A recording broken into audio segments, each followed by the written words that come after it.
Saya katakan banyak yang melihat kepala sekolah itu hanya sebagai rutinitas, datang masuk kantor cek pula. Bahwa sebagai role model, sebagai pemimpin pembelajaran, kita harus memberikan contoh untuk menciptakan budaya. Kalau kita katakan disiplin, ya kepala sekolahnya harus duluan disiplin. Kita bikin namanya tim jurnalistik sekolah.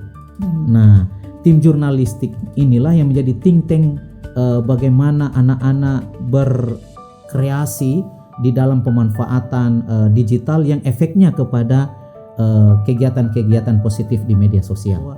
Ada dulu pembiasaan mereka membaca dalam bahasa Inggris. Persoalan nanti mereka mengerti atau tidak itu adalah persoalan berikutnya. Tetapi kemauan dulu mereka untuk membaca, apalagi referensi bahasa Inggris, itu sudah menjadi entry point bagi anak-anak untuk kemudian bisa mengubah, memiliki kemampuan berbahasa Inggrisnya. Nah, saya selalu menekankan kepada guru bahasa Inggrisnya, kamu dulu, baru anak-anak. Iya, bagaimana anak-anak mau kalau gurunya tidak bisa. Assalamualaikum warahmatullahi wabarakatuh. Waalaikumsalam warahmatullahi wabarakatuh. Salam sejahtera untuk kita semua. Selamat datang di podcast Ruang Rindu, Ruang Inspirasi dan Edukasi. Saya host kali ini, perkenalkan saya Waita, dan kali ini kita kedatangan seorang tamu spesial, seorang kepala sekolah berprestasi dari SMA Negeri 3 Bombana. Baik, saya ucapkan selamat datang kepada kasih, Bapak Yakob Simpson Bartimeus SPD MPD MM. Terima kasih. Baik, selamat datang Pak di podcast kami. Jadi hari ini kita akan mengulik banyak informasi tentang sekolah beliau, tentang kenapa beliau sampai bisa menjadi kepala sekolah berprestasi dan lain sebagainya. Baik, khusus untuk perbincangan hari ini kita akan mulai dengan bisa diceritakan bagaimana kira-kira pengalaman Bapak atau perjalanan Bapak sehingga bisa menjadi kepala sekolah yang berprestasi. Iya, baik. Sebelumnya Bu Ita, terima kasih telah mengundang saya di kesempatan kali ini. Ya, tentu ada banyak hal yang ingin saya bagi bersama untuk menjadi inspirasi bagi kita semua, khususnya teman-teman ya, baik tenaga pendidik dan tenaga kependidikan. Nah, pengalaman selama menjadi kepala sekolah ini telah mengantar saya sebagai kepala sekolah untuk melakukan inovasi-inovasi di satuan pendidikan. Sejak 2021, tepatnya di tanggal 13 Januari, Bu Ita, saya diberikan kepercayaan untuk menjadi kepala SMA Negeri 03 Bombana. Nah, saya melihat bahwa apa yang akan dan bisa saya lakukan ya di SMA Negeri 03 Bombana untuk, kalau saya katakan sih, untuk membuat sesuatu yang berbeda. Baik. Nah, inspirasi inilah yang kemudian saya bersama dengan guru-guru melihat potensi sekolah saya itu dengan karakternya yang ada di Bombana ini, apa yang bisa dikembangkan. Nah, tentunya yang pertama kita harus membangun tim, kolaborasi ini penting. Nah, ketika kita memberikan inspirasi baik, bagaimana membawa sekolah dengan model kolaborasi tadi, saya melihat bahwa ada peluang SMA Negeri 03 ini berkembang. Dilihat dari sumber daya manusianya, para guru yang ada di dalam mau berubah, mau menjemput perubahan seperti yang saya harapkan. Nah, di samping itu siswa-siswi kita juga baik-baik, bagus-bagus, Bu Ita. Nah, olehnya itu saya katakan ketika kepala sekolahnya berprestasi, tentu dimulai dari siswa-siswi dan guru-gurunya yang berprestasi. Maka pintu ini yang saya gunakan, Bu Ita. Bagaimana membuat anak-anak kami berprestasi dan guru-gurunya berprestasi, ini yang akan menjadi cerita ke depan kita dalam podcast kali ini. Untuk melihat sejauh mana sih saya sebagai kepala sekolah yang membuka ruang buat siswa dan guru-guru saya ini berprestasi. Tetapi prinsipnya adalah sampai kepada proses kepala sekolah berprestasi mewakili Sulawesi Tenggara di tahun 2024 yang lalu adalah karena keinginan yang besar dalam pengembangan diri untuk kemudian melibatkan guru dan siswa dalam proses untuk mengembangkan diri itu. Nah, inilah yang mengantar saya dalam konteks atau konsep kepala sekolah berprestasi itu, Bu Ita. dalam mengikuti ajang kepala sekolah berprestasi, siapa yang Bapak jadikan role model sehingga bisa mengikuti ajang tersebut? Iya, kalau sebenarnya dikatakan role model, ada banyak role model yang saya jadikan contoh-contoh. Misalnya saja di tahun 2000-an, ya mungkin masih ada beberapa di antara kita mengingat nama Pak Maksimum Bonde. Iya, beliau adalah pengawas Kota Kendari yang kalau dikatakan dibandingkan dengan beberapa kabupaten atau provinsi lain, beliau ya boleh dikata berada dari konsep bahwa beliau ini ada orang di kota atau kabupaten ya, Provinsi Sulawesi Tenggara. Tetapi ketika tiba di ajang nasional, justru beliau nomor 1, juara 1 nasional. Iya, saya berpikir apa sih yang membedakan? Nah, saya berdiskusi dengan beliau, ternyata dikatakan kerjakan apa yang menjadi bagianmu dan optimalkan sehingga itu menjadi nilai tersendiri ketika kamu melaksanakan tugas itu. Nah, role model inilah yang kemudian saya lihat bahwa oh ternyata apa yang disampaikan beliau itu ketika tiba di sekolah itu bisa kita lakukan. Kita bisa lakukan, tetapi tentu tidak dengan kemampuan diri sendiri. Yang saya katakan tadi butuh kolaborasi dengan teman-teman yang lain. Nah, itu Bu Ita yang saya lihat bahwa ada sesuatu yang bisa mengantar kita lebih jauh ketika kita mau berusaha dan melakukan itu secara optimal. Itu dia. Baik, iya. Berarti Pak Maksimum Bonde iya. adalah salah satu role model. Baik, terima kasih. Dalam prosesnya itu apa tantangan terbesar yang Bapak hadapi ketika berusaha untuk membangun budaya di sekolah, baik itu dari siswa maupun para guru sendiri? Iya.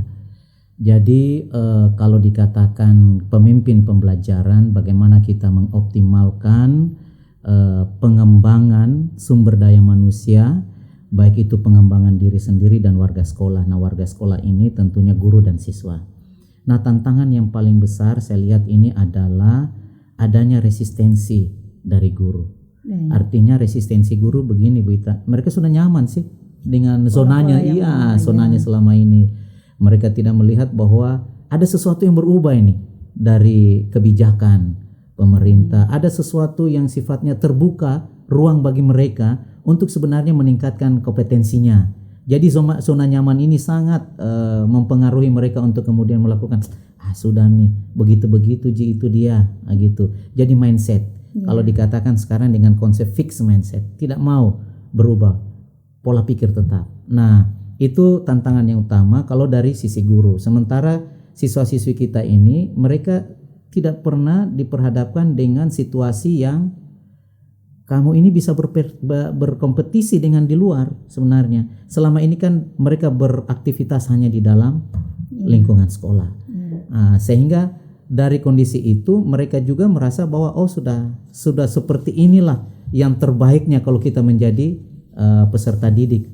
Hanya dalam konteks sekolah sendiri. Padahal tidak ditahu di luar bahwa ada banyak kompetisi-kompetisi yang bisa membuat mereka lebih untuk meningkatkan potensi dan bakat minatnya. Sehingga tantangan baik itu tantangan dari guru maupun dari siswa yang sudah sama-sama berada dalam zona nyaman inilah yang menjadi concern utama saya ketika saya menjadi kepala sekolah dipercayakan di SMA 3 5 tahun yang lalu Bu Ita. Jadi sudah 5 tahun ini sudah Bapak 5 dari tahun. Kendari pindah ke Bombana dan berhasil mengubah setidaknya ada hal-hal yang bisa menjadi lebih baik. Kata orang begitu ya, Bu Ita. Itu bukan kata orang. Itu dibuktikan dengan penerimaan penghargaannya Bapak sebagai kepala sekolah berprestasi. Terima Artinya bukan hanya kata orang seperti yang Bapak maksud, tetapi ada penghargaan, ada pengakuan sesuai dengan apa yang telah Bapak lakukan. Baik, terima kasih. Baik, menurut Bapak, bagaimana cara membangun budaya kerja yang positif di lingkungan sekolah di SMA Negeri 3 Bombana? Iya, kalau itu kita berbicara soal kompetensi kepala sekolah, bahwa kemampuan kepala sekolah di dalam melibatkan seluruh warga sekolah itu penting. Sehingga ketika kita lihat bagaimana kepala sekolah mampu untuk menjadi pemimpin visioner, yang mampu untuk meletakkan budaya sekolah yang positif tadi dengan tentunya keteladanan. memberikan contoh-contoh yang positif. Saya tidak mungkin Bu Ita meminta guru-guru saya untuk melakukan perubahan sementara saya sendiri sebagai kepala sekolah tidak melakukan perubahan. Sebagai contoh konkret, ketika kementerian pada saat yang lalu itu ada membuka pendaftaran guru-guru penggerak dan pengajar praktik, ya. Seoptimal bagaimanapun saya menyampaikan ini, mensosialisasikannya, tetapi kalau kepala sekolah sendiri tidak ikut terlibat di dalamnya, itu akan sia-sia. Nah, apa yang saya lakukan? Saya ikut daftar, Bu Ita. Saya ikut daftar sebagai pengajar praktik, teman-teman daftar sebagai guru penggerak. Kami sama-sama bekerja. Ketika ada informasi untuk kemudian melengkapi dokumen-dokumen, saya ikut bersama. Sehingga guru-guru akan melihat, coba kepala sekolah saya dia bikin, masa saya kan. Jadi motivasi itu yang membuat akhirnya teman-teman melihat, bah, ini berarti kita ini tidak bisa hanya diam diri. Kepala sekolah saja melakukan, kenapa kita tidak? Nah, itulah yang kemudian saya jadikan sebagai patron, bahwa sebagai role model, sebagai pemimpin pembelajaran, kita harus memberikan contoh untuk menciptakan budaya. Kalau kita katakan disiplin, ya kepala sekolahnya harus duluan disiplin. Bagaimana membangun budaya positif yang terbuka dan adaptif itu harus dimulai dari kepala sekolah. Nah, ini yang saya selalu praktekkan selama 5 tahun, Bu Ita. Dan terbukti, sehingga di sekolah kami itu sampai dengan ditutupnya kemarin program guru penggerak itu, ya, itu ada 12 atau 14 guru penggerak di sekolah. Iya. Kemudian kalau dikatakan sekarang kita masuk lagi di konsep untuk pembelajaran mendalam dan coding, di sekolah kami juga sudah ada 2 fasilitator untuk. Jadi selalu ada gerakan-gerakan yang ingin kita lakukan untuk mencari sesuatu yang baru. Sehingga SMA 3 itu selalu dikatakan ada yang hal baru di SMA 3. Kenapa? Oh, gurunya ikut ini, gurunya ini berprestasi sini, kepala sekolahnya. Jadi seperti itu. Kita membuat brand tersendiri di SMA 3 Bombana. Iya. Baik. Iya. Saya mengenai keteladanan yang disampaikan oleh Pak Yakob, ada salah satu artikel Sahabat Pendidikan yang saya baca. Pernah di satu ketika itu di SMA Negeri 3 Bombana ada kegiatan membersihkan lingkungan. Dan pada saat itu Pak Yakob sendiri ikut bersama dengan para siswa untuk membersihkan lingkungan. Dan saya kira itu tidak semua kepala sekolah mempunyai kemampuan seperti itu untuk bisa bergabung bersama dengan anak-anak. Itu bagus sekali, Pak. Terima kasih. Baik, berbicara mengenai keterlibatan siswa. Karena kita berbicara tentang pemanfaatan teknologi pendidikan, apa yang sudah Bapak terapkan mengenai pemanfaatan teknologi kepada siswa? Jadi selama 5 tahun ini kami Bu Ita punya konsep bertahap, ya, dalam pemanfaatan digital. Jadi pertama kami masuk itu kami memfasilitasi dulu sesuai dengan kemampuan yang ada di sekolah. Misalnya untuk kegiatan-kegiatan pembelajaran di kelas, kami memfasilitasi guru dengan menyediakan laptop masing-masing guru. Karena kebetulan SMA 3 mendapatkan BOS kinerja, jadi kami memfasilitasi. Untuk apa, Bu Ita, ini? Supaya tidak ada alasan lagi guru, kami tidak punya fasilitas. Jadi sejumlah guru itu kami fasilitasi dengan laptop untuk menjadi alat mereka di dalam mengoptimalkan kemampuan dalam menggunakan digital, alat-alat teknologi. Berarti tidak ada alasan untuk update kemampuan diri. Betul. Nah, ini akhirnya berefek kepada peserta didik. Karena kenapa? Karena di dalam pembelajaran otomatis penggunaan alat-alat digital ini semakin besar. Ada optimalisasi pemanfaatannya. Nah, siswa sendiri bagaimana kita mengakomodir potensi dan minat mereka di dalam pemanfaatan digitalisasi ini, kita bikin namanya tim jurnalistik sekolah. Nah, tim jurnalistik inilah yang menjadi think tank bagaimana anak-anak berkreasi di dalam pemanfaatan digital yang efeknya kepada kegiatan-kegiatan positif di media sosial. Baik. Mengenai tim jurnalistik itu terdiri dari siswa atau ada guru yang mendampingi? Jadi dia ada menjadi salah satu bagian di kegiatan OSIS. Jadi ada pembinanya, guru, lalu kemudian siswa-siswa itu sendiri yang kemudian dilatih. Saya ingat tahun 2010 ya, saya meminta tim dari Dinas Pendidikan. Dalam hal ini saya masih ingat waktu itu Pak Jero mendampingi kami bersama dengan beberapa tim dari Pak Jero termasuk Pak Erwin. Itu kemudian kita mengoptimalkan itu pemanfaatan digital melalui pelatihan baik kepada siswa maupun guru. Nah, dengan cara-cara seperti ini siswa-siswi kami itu saya lihat dari tahun ke tahun justru inilah yang menjadi daya tarik anak-anak kita untuk mau bersekolah di SMA 3. Bayangkan Bu Ita ya, dari tahun ke tahun jumlah peserta didik di SMA 3 itu terus meningkat. Iya, bisa disaksikan itu sekarang kami saya berharap melalui podcast ini kita bisa mendapat bantuan untuk ruang kelas baru. Baik, itu kode keras ini saya kira mungkin pihak-pihak yang berkepentingan di Dinas Pendidikan bisa mengkabulkan apa yang sudah disampaikan oleh Pak Yaakob terkait itu. Baik, menarik sekali. Apakah siswa punya rasa ingin tahu yang tinggi tentang kegiatan jurnalistik yang dimaksud? Tentu sangat. Kalau saya lihat sih ya Bu Ita, karena untuk menjadi bagian dari tim jurnalistik ini ada proses perekrutan. Ya, dari jumlah jumlah pendaftar yang ingin masuk di tim jurnalistik ini dari tahun ke tahun itu juga meningkat. Tetapi kita tidak bisa mengakomodir semua karena prosesnya di OSIS itu dilakukan seleksi.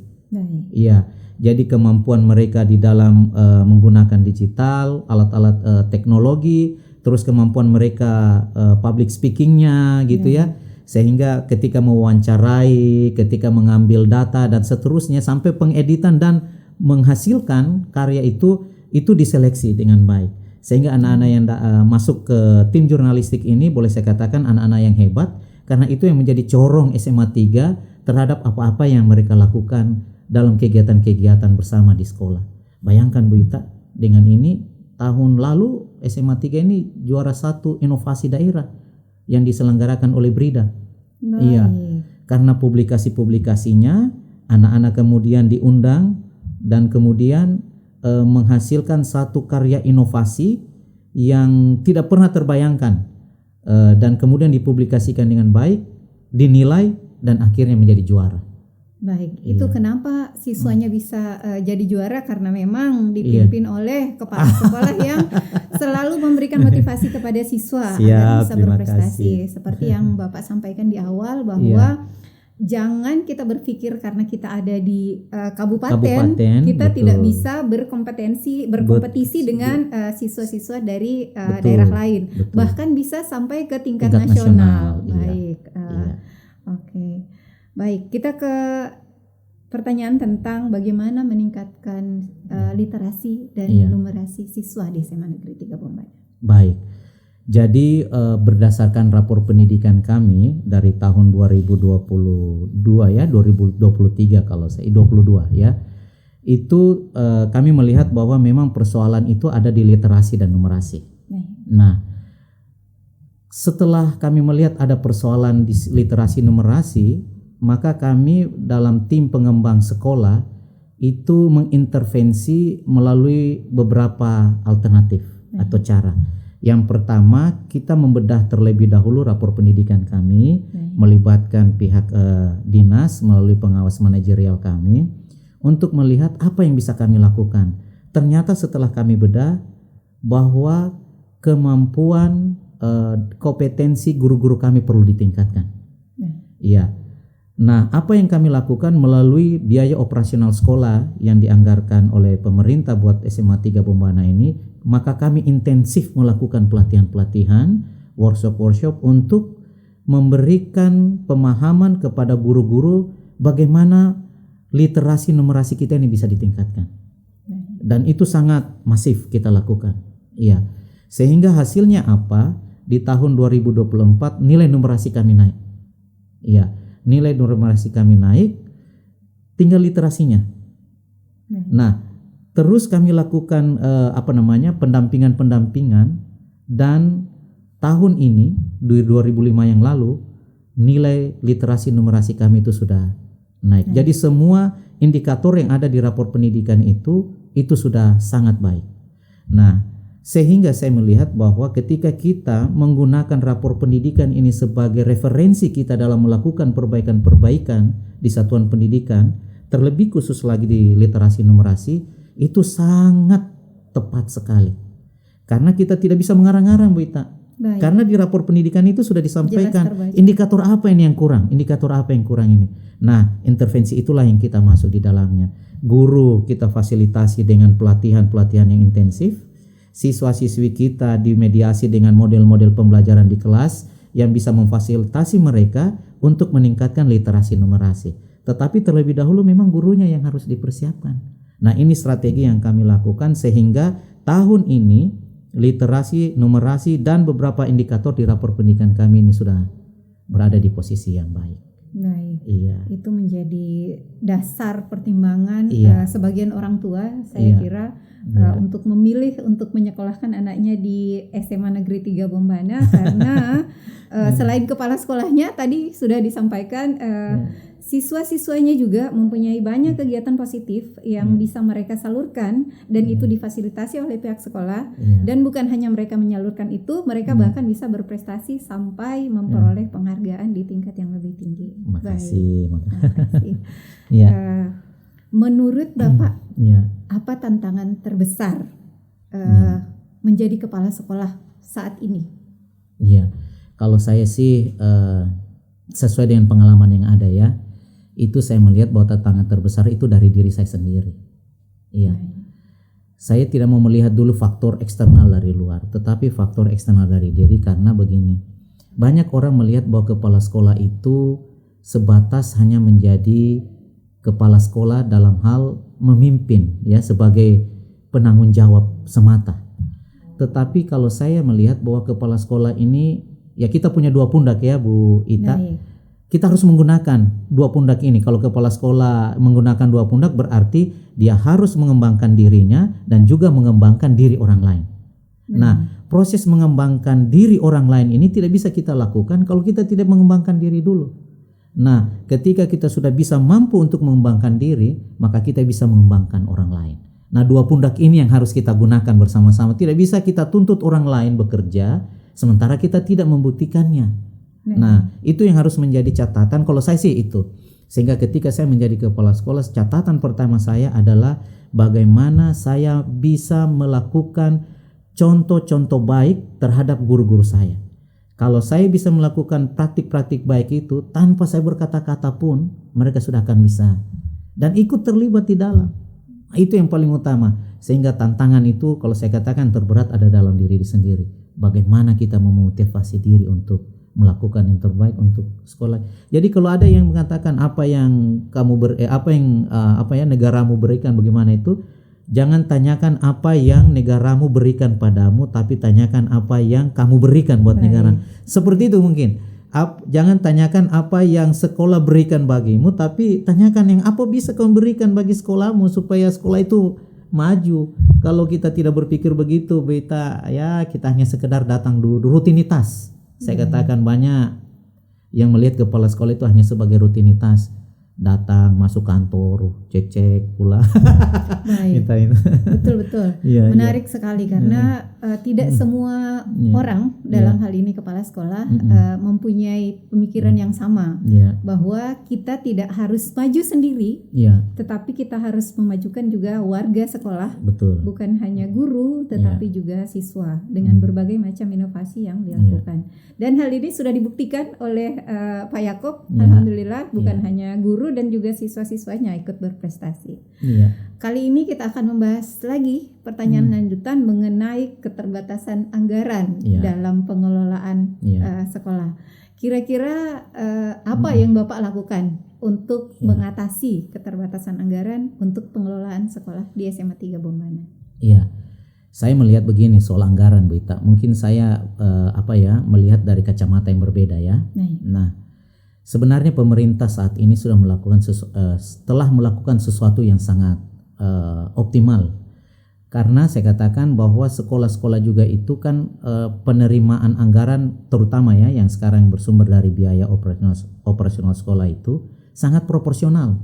Proporsional berarti sesuai dengan kebutuhan yang ada di sekolah itu. Jumlah murid dengan jumlah kebutuhan yang ada di sekolah itu memang tidak akan memenuhi secara sempurna. Tetapi bagi saya dengan apa yang kami terima selama ini justru itulah yang kami optimalkan.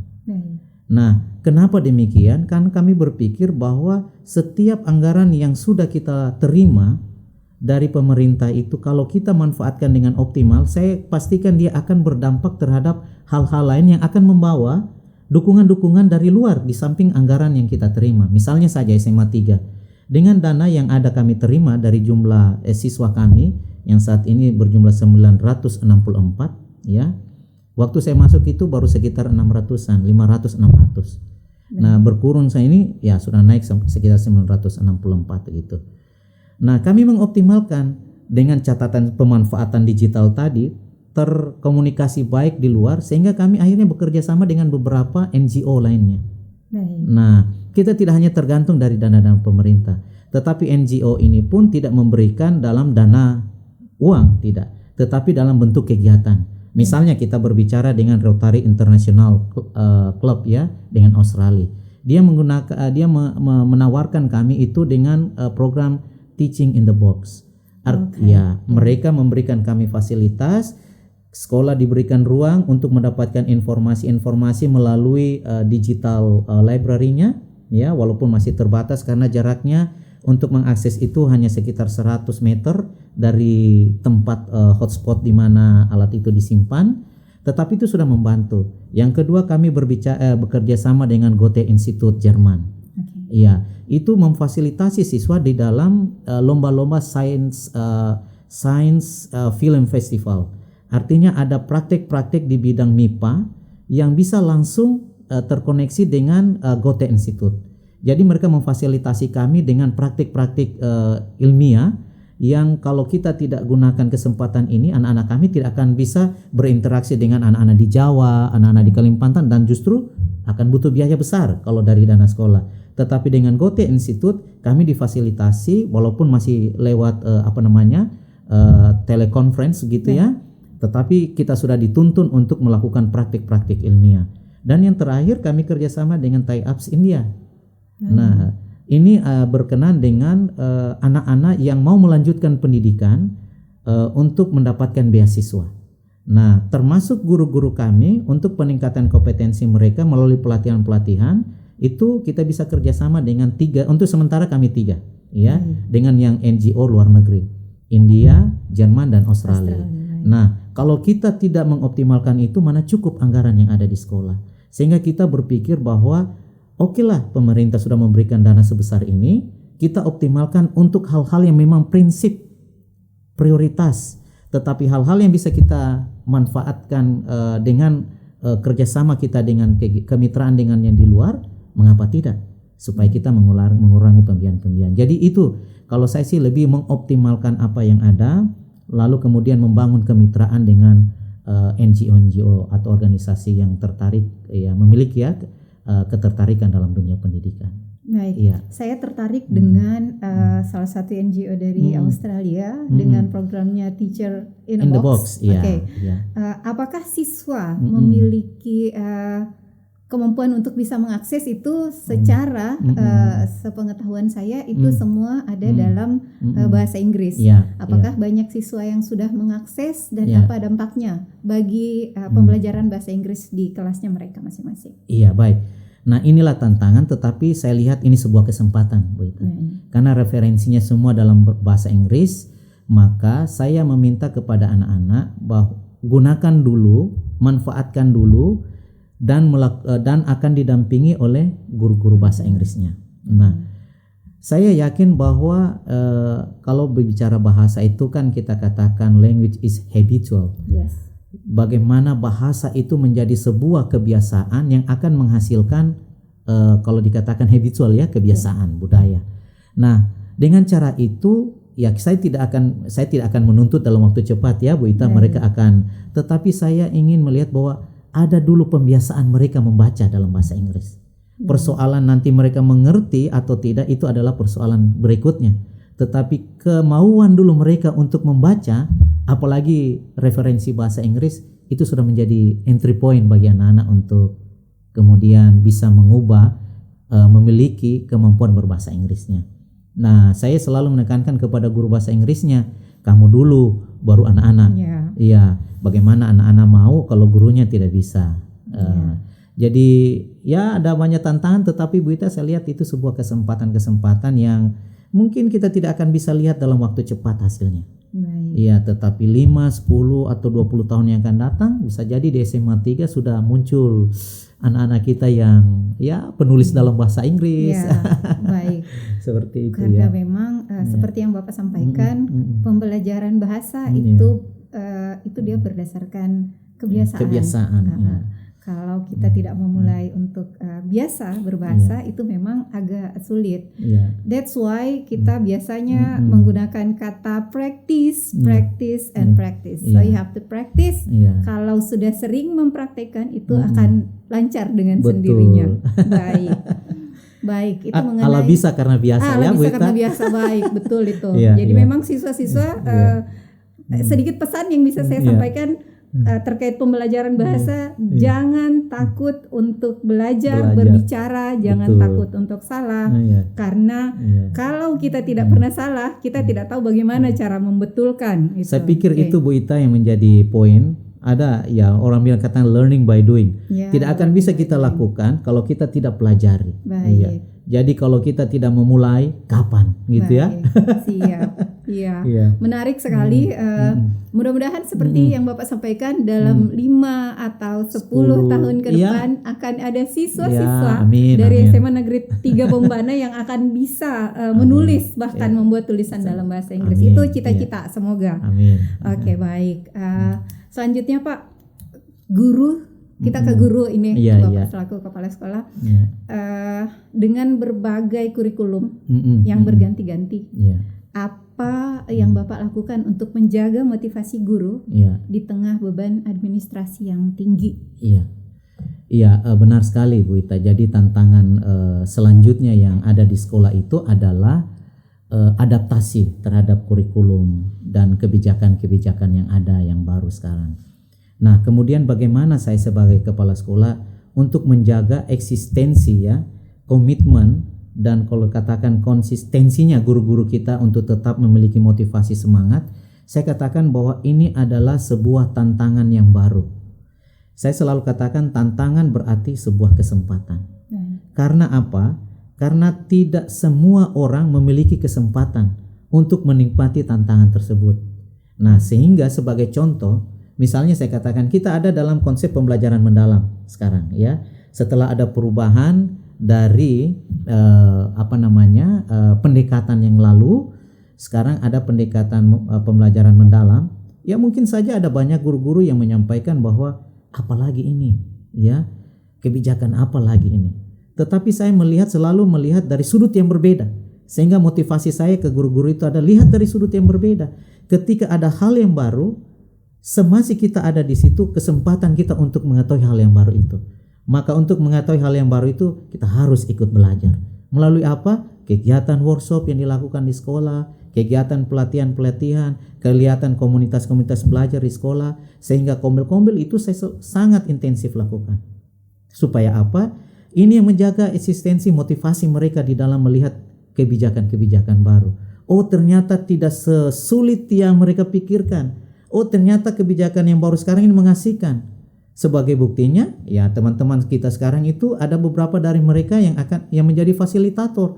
Menjadi fasilitator itu sesuatu yang sangat menyenangkan. Karena apa? Bisa ke sekolah A, ke sekolah B, ke sekolah C, bisa sharing, punya teman baru, punya suasana baru.